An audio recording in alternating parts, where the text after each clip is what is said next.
Welcome to Compromising Positions. I'm Leanne Potter, cyber anthropologist and head of security operations for a major retailer. And I'm Jeff Watkins, a cybersecurity enthusiast and CTO for a major tech consultancy. Together, we're the tech podcast that asks non-cybersecurity professionals what we in the industry can do to make their lives easier. And help make our organisations more prepared to face ever-changing human-centric cyber threats. In this episode, part one of a two-parter, we're joined by Damjan Obal, head of design at Ardoq, lecturer and international speaker on all things design and data. In this episode, F.U.D Off, Cybersecurity Awareness Beyond Compliance and Boredom, we will learn from Damjan about the importance of storytelling, the difference between game theory and gamification, what accessibility champions get so right and we in security get so wrong, and how to design a security awareness program that resonates with people and encourages empathy and behavioural change. F.U.D, fear, uncertainty and doubt. They've been a mainstay in cybersecurity messaging, but is it serving us or is it just turning people off our messaging? Find out in this episode if there's another way and if we should just tell F.U.D to F.U.D off for good. Does this mean I can start doing cyber stand-up like I've always dreamed of? We agreed in the episode, Leanne, as long as it's not cheesy, then yes, you can make cyber jokes. I've got a bit of stage right now. Okay, I've got them. Why did the cybersecurity expert break up with the password? I don't know. Because it wasn't strong enough. I think in your case, Leanne, let's just stick to F.U.D. Wait, I've got another one. Why did the firewall blush? I don't know. Because it saw too many packets. Right, anyway, we love this chat and we think you will do too, if you're still with us after those jokes. So sit back and enjoy the first part of our two interviews with Damjan Obal.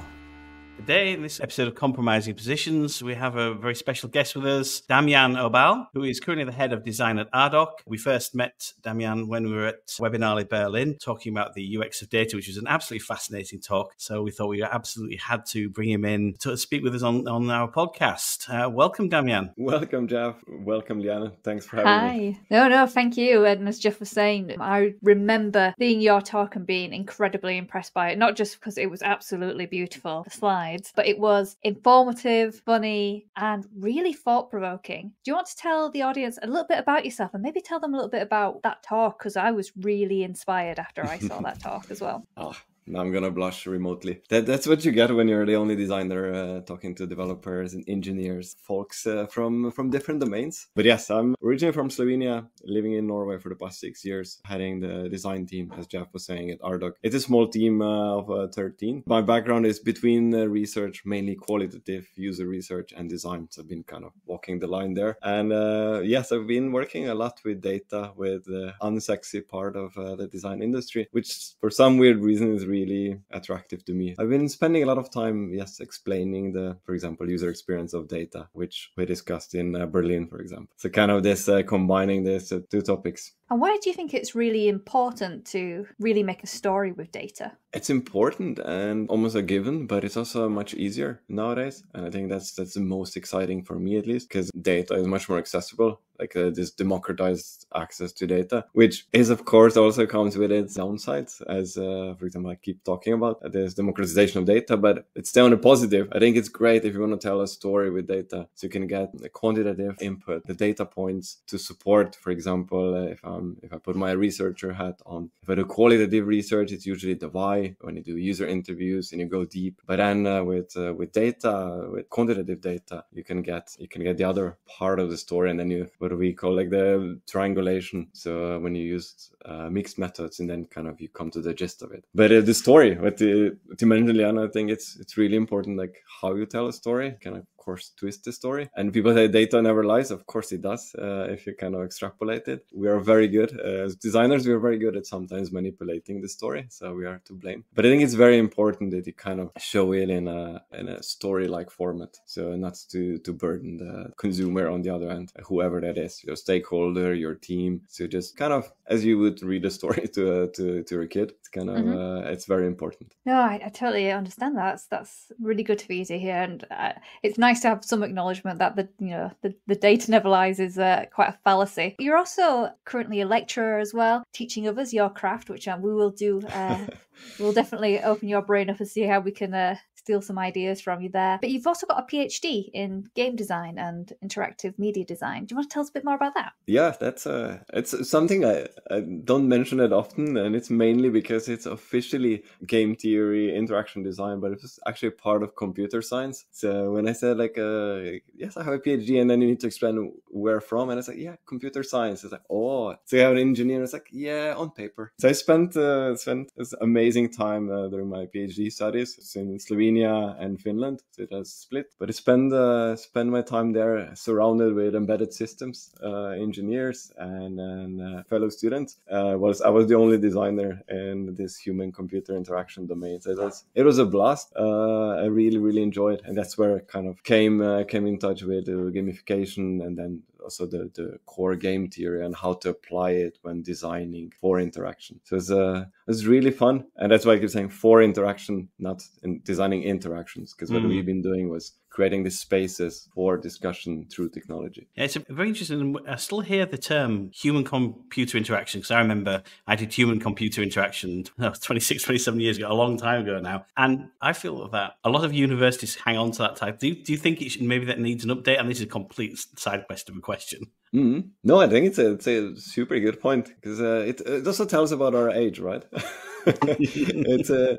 I remember when I started, it was human-computer interaction, and it was usability engineering. So UPA was the kind of the mothership where we would gather the engineers on the design side, and then came UXPA, so the renaming, like user experience practitioners, and then came like IXDA, Interaction Design Association. But HCI stayed, and I think it's actually good. Not disagreeing, but I think it's good. It's kind of like respect your elders, and it's the fundamentals are there, like human-computer interaction. We might interact with systems, with invisible systems, but it's kind of a machine. So I don't think it should change. And designers, especially, we are very good at design theorists. We're very good at changing. So we go from user-centered design to human-centered, and now planet-centered and ecosystem-centered. It's great. So we feel the need to evolve. Whilst I think like the core of computer interaction is still valid, at least to me. So you also mentioned about studying game theory, which I think is really fascinating. I know very little about it, but when I've sort of opened a book and gone, oh, that sounds really interesting.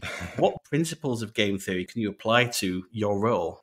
That's a good question, I guess, especially when we talked about gamification, for example, and then people think that's game theory, but it's not, right? So it's kind of a bit much different. It's more like the art of war, if you want. Like the game theory is much more with psychology and then connected to behavioral economics rather than gamification, even though what we apply, it's different. So what we take from it, what I take from it is how do you change users' behavior through, for example, impacting their outcomes, the desired outcomes through change in behavior. So that's the elements, at least, that we usually take, and that's at least what I apply. Can go, of course, like borderline to dark patterns, but that's when you have this like Peter Parker moment, like great power comes with great responsibility. Another area where quite often I'd say the team that wants to change behavior but isn't necessarily as equipped to change behavior is cybersecurity teams. A lot of what they do is around, arguably should be around behavioral change. What's been your experience with cybersecurity teams, and where has it been sort of a challenge and what's been good? Yeah, that's a good point, because as soon as it's very fresh still. So I started on the new job 3 weeks ago. So I went through the training, right? It's almost like, okay, you need to change behavior, how you treat certain things and how you think about security. And it's definitely trying to do a behavioral change. In general, my experience with cybersecurity teams has been like a very typical, like good, so-so, and of course the horrible. But especially like in the recent past, it was very good, to be honest, because they have been like changed the tune a bit, so it's much more human. So that's you would good. Meet your CISO, and I think it's really good. And then of course, like in the past, it was the usual, like you can't use Miro or you can't use Figma, you can't send links. It's like there's no why. And then, for example, working with a consultancy, then you have like the worst experience when you get your laptop and there's absolutely nothing on it, and you need to wait like 3 weeks to get anything installed, and then it goes into this black hole, and there's like 7 people in the email thread you need to kind of justify. So I think it's like there's a middle ground, but especially with the IT companies as of late, I don't know, you two know better, but it's kind of this federated security team. It's kind of present, it's kind of nudging, as we call in behavioral economics, would be like nudging, kind of trying to kind of tell us, hey, it's actually important. So I think there's really good improvement, and especially in my past experience, more recent experiences. I'm really glad to hear that you think that the industry is getting better. I personally do as well. I think I agree. It really depends on the organisation, I think. Sometimes if you're in a bit more of an old school organisation, those old school kind of mentalities persist. But I think two things that sort of struck me from what you were discussing there was, one, the why, knowing why things have been done the way they are. Yeah, you can't access this, but why? And I think we're not great at answering that question as a security function. But the other thing that really struck me is considering everyone's user journey. So I know for a fact, that there is definitely a hierarchy usually in an organisation between these are my permanent people, these are my contractors. And actually the contractor experience can be so awful, which is mad because obviously day rates are very expensive, and we should probably try and get you guys as productive as possible, as quickly as possible, to really get value out of that. Yeah, I've known in other organisations contractors just taking weeks and weeks to get access to things and not being treated like a legitimate user and with extra suspicion. And I can understand with good cause why there might be a little bit more suspicion, but why would you hire someone if you didn't think they were going to serve you in some sort of way? I think that's a really interesting point, because we go through the same background checks. We also go through the same mandatory training. When I used to work with retail banks, used to go through all the training, all the background checks, all of the same stuff, and then get given a desk and say, you can't have a PC for 2 weeks. Like, oh, okay, that's good. You are still paying my day rate, though. Exactly. No, but it's also like because you mentioned, both of you mentioned like the why and the context. I think sometimes we try to kind of extrapolate security and kind of slap it on top, like an afterthought, or you need to do everything in advance. In both cases, it's out of context and you don't understand the why. And that's why with the trainings, for example, a lot of times they're really engaging and great. But in my experience, the best ones were, for example, when you're talking about gamification, when you kind of do like, for example, the attack trees exercise. It's like so silly. I don't know if it's good or not. You two know better, but I really liked it. And it was still stuck with me, and it's been years now. I still remember the exercise. It was relevant to my team, and we kind of... Just for the benefits of our listeners, Jeff, do you want to just run through what an attack tree is? Yeah, so an attack tree starts with an end state you'd like to get to. And that might be, my example I give is, we have got money from the casino. And then you go down that tree and say, well, what are some of those methods for getting money from the casino? One of them might be getting really lucky. One might be cheating the game. One might be sneaking into the vaults. One might be holding the tills up at gunpoint. And you see, none of those are particularly technical things. And actually, a lot of the elements don't have to be. And sometimes you can add like a path cost to that. Having a whole squad of people come in with machine guns to steal something from the casino, that's going to be quite expensive. And I think there's also one, Microsoft used one called threat trees as well. But it is like the topic of things like attack trees and say the less technical side of threat modeling is something we talk about quite a lot, isn't it, Leanne? And I think it's really valuable to get everybody involved. It's that shift left security. It's not shifting left time-wise. It's into like getting everybody involved in how do you design a system to understand its security posture. And it's so nice to hear that you actually enjoyed that process. What did you actually enjoy about it?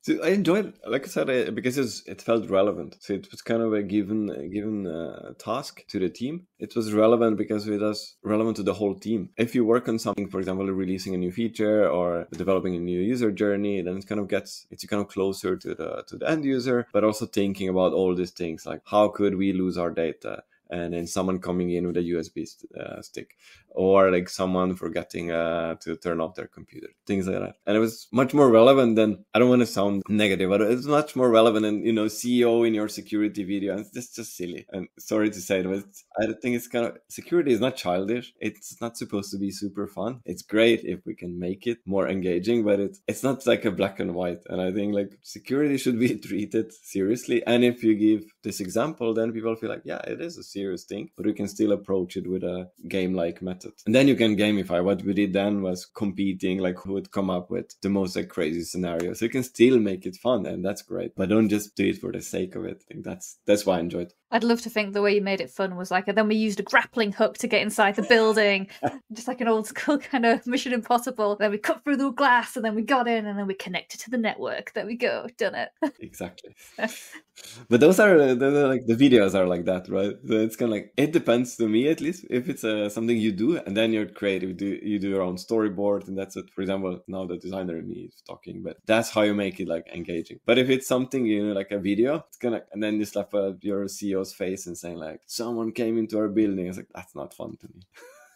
Yeah, I'm always, when I'm designing security awareness programs, really worried about the cheese factor. My internal cringe is going, then I use that as my barometer for this isn't going well. But I think there is an opportunity to inject humor. I read a study, and I'll put in the show notes, and one of the main ingredients that cybersecurity loves to use is something called F.U.D, which is fear, uncertainty, and doubt. So we use a lot of that in our narrative, like, don't click on that because this bad thing will happen, and you can't trust anyone. And those narratives, this study was saying, work to a point, but actually when they flip the narrative to be more humorous, and they said using things like cartoons, memes, and things like that, and be more lighthearted in their approach, actually the behavioural takeaways you wanted your audience to have were much more salient and stuck around for much longer. But there is definitely a line to cross between being entertaining and just being the dad joke in the room, trying to make everyone laugh. And I would love to, from your design perspective, what could,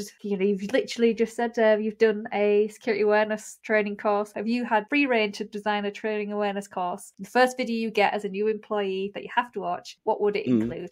Yeah, that's a good question. Definitely have to go a bit slower, and if you can kind of almost like drip feeding, so it doesn't feel like it's in one take everything. And then how to make it relevant, that's going back to what I was saying before. So is it part of, for example, the product onboarding? And then say like, hey, we care about security because, for example, like when our CISO was saying yesterday, actually saying like, because we are SOC 2 compliant, this kind of it's good for business. And that's like, yeah, that's relevant. I want us to succeed. So it's kind of like, why is it relevant? Like, why should we care? It's super cool if there's cartoons, and it's cool, but how can we make it a habit? That's what if I would design it, it would make it a habit, part of a product development life cycle, for example. So we kind of think about it all the time, but not being burdened by it. It's not it's not how to design it, because ideally you don't have to design it, because it would be in the onboarding process. That would be part of it. And then you starting to work on the job, then you would be aware. But of course you need like this head start, if nothing else, for the audits and stuff. So we need to say like, our employees are compliant. Of course we need to do that. That's it, isn't it? Predominantly, most organizations see the security awareness training as a tick box exercise because most things require it to be so. And so there isn't as much investment in it as they possibly could be, because really the outcome of that security awareness training is to just be compliant. I don't think when people are designing these things, they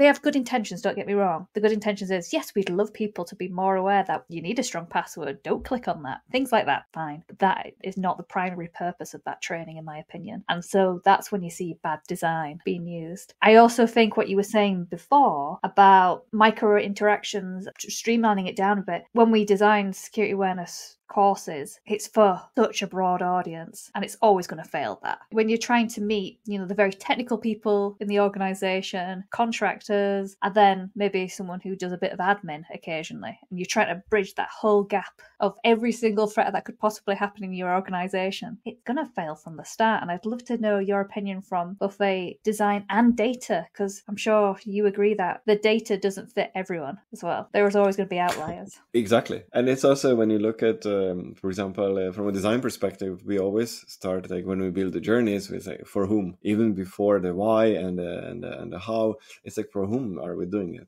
So, and then if we want to optimize, for example, security training, like who is it for? And of course, you cannot do it for every single individual, but there is a generic baseline. But we're probably insulting a lot of engineers with the generic, like funny exercises. It's fun to me. I'm the designer in the room, but it's probably insulting intelligence of some other people in the room. So I would always, if possible, like for whom, and then what's the kind of moments in time. For example, if you onboarded, what's the absolutely necessary to do, and then you kind of like with time. For example, can we tie it in the life cycle of a company or a life cycle of development? And then you say, okay, we are releasing something new. Did we think about security? Or we are using a new tool. Do we always need to go to our CISO and the office to ask, or can we have an educated guess? And then we kind of educate employees and like, hey, did we think about it even before applying for this new tool? Like, did we think about the repercussions? Or we want to user testing. We're always to blame. It's mainly with not so much security, but with GDPR and all the new regulations. And that was like a big challenge for designers, for example, when we've been talking to people and sharing stuff, and then suddenly, you know, like sharing quotes, and it's like, did you ask that person for approval? It's like, oh shit. That was really tough. I mean, even just nowadays doing a dissertation, if you've got research to be done, there's a whole raft of consent forms that you have to fill out, and how you're going to process and store data. I mean, generally it's a good thing. So you kind of mentioned that like compliance and security could both provide, I'd say, blockers if they're not being properly engaged. What do you think the sort of cybersecurity and compliance teams could do to make your life as a designer easier? How can they enable you so you don't make the mistakes and create a blocker? That's a good one. Especially like have a dialogue. I think it's the most important. So it's not a straight no. I'm grateful at this in the recent experience. Like it changed a lot. So, but I had quite bad experience in the past when, for example, as like basic things. For example, we want to do behavioral analytics, or we want to track users, but we don't have the user in our meta model, for example. So we can't because of security. It's like, okay, but then we need to make a decision. So, and then it's like a hard no. No, we don't need the user concept, for example. And that was coming from security. If they're more if we go more to the left, so if they can come more to the right, to kind of meet us in the middle, that's great. So it's kind of, you put a face on security. I think it's very important. So it's not just an IT team that's, you know, like hidden behind a chatbot or like behind the request a Jira ticket. And that's a lot of times, in my experience with security, that's how it feels. Like file a ticket, and then it's like almost like a machine coming back at you. So if there's an actual face, that's so much for us designers. That will make my life easier, because there's like the funny videos and a chatbot, for example. It's like, why isn't there anything in between? But that's a lot of times the experience. Like, we are super fun and casual, but then just Jira ticket. Yeah, I can definitely see how that would be quite a disconnect. You know, I have to admit that I'm probably guilty of sometimes doing that myself, as on the one side doing, I would call kind of humorous presentations and things like that, saying, hey, this is why you should care, or doing other little things like that, and then being like very business, like, right, okay, this is what I need you to do, now fix it.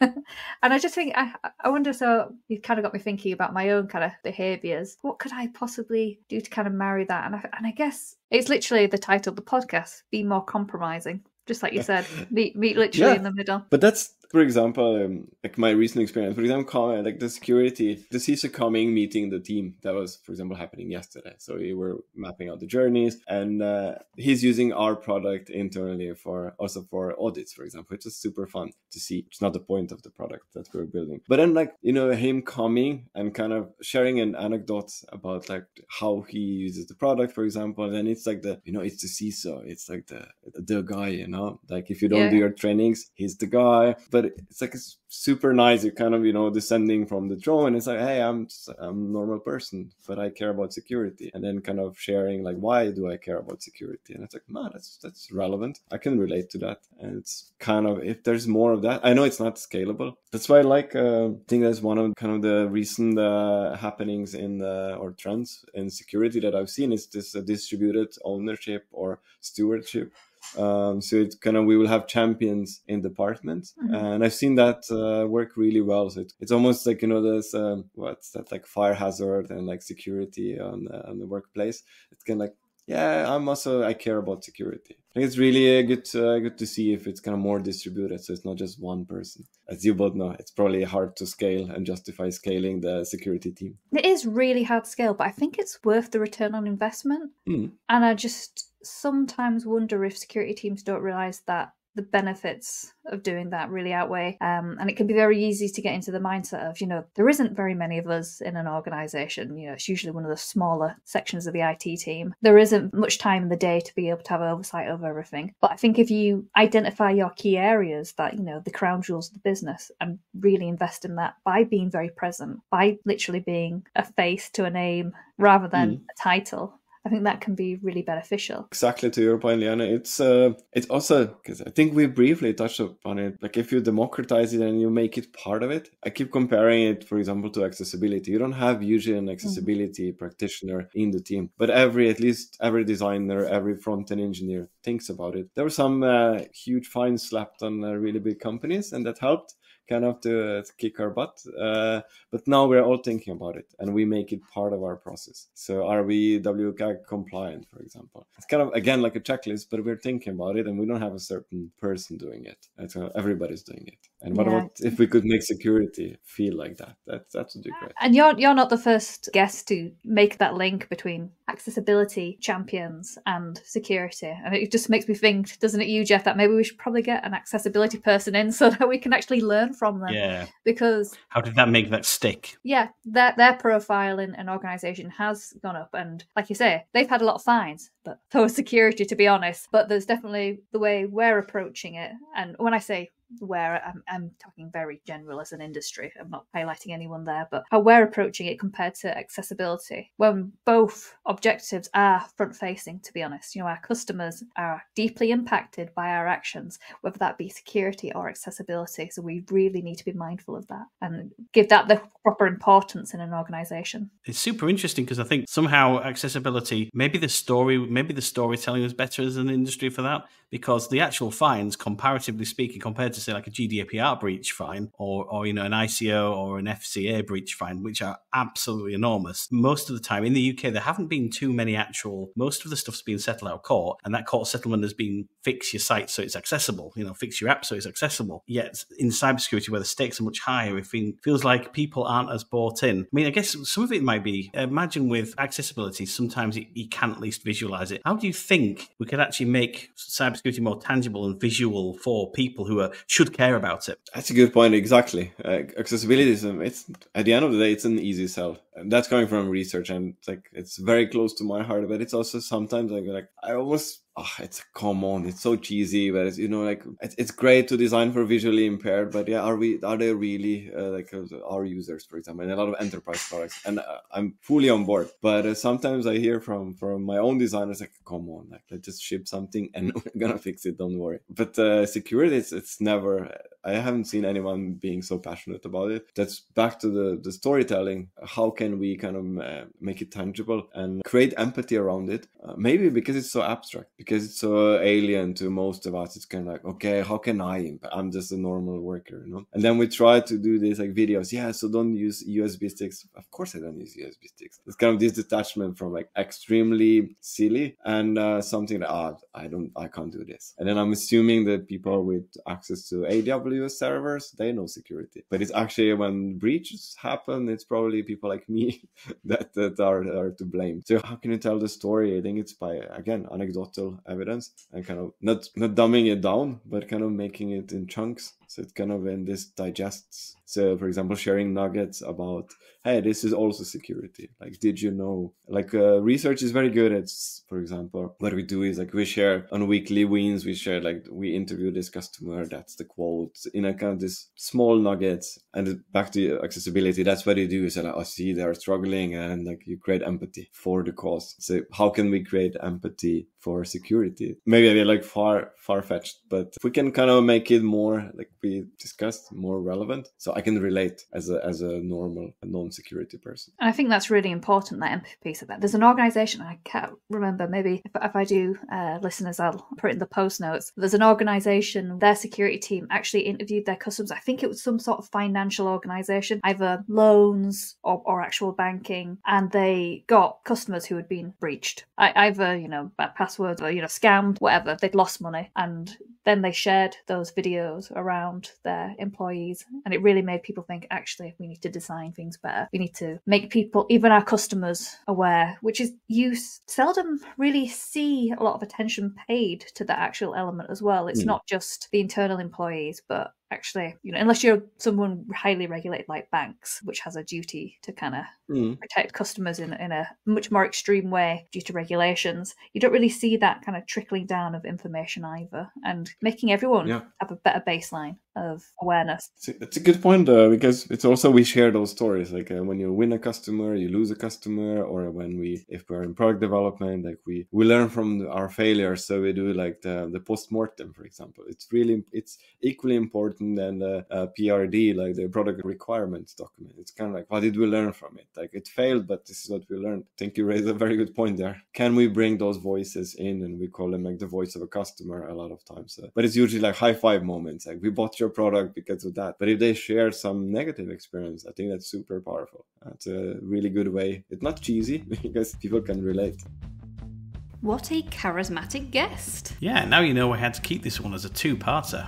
Yeah, I knew when we first met him that he would be a fantastic guest on the show, and he has certainly proved it. What was your favourite takeaway? I think it was the piece around the comparisons between accessibility champions and security champions. I know you've got a lot to say about whether or not security champion programs work, but there are certain things we can learn about how accessibility got a lot of buy-in from the business and put quite high on the build agenda. I think if we did a word cloud for this episode, why would be the biggest word, and for a good reason. I don't think we really get beyond the surface of why in security.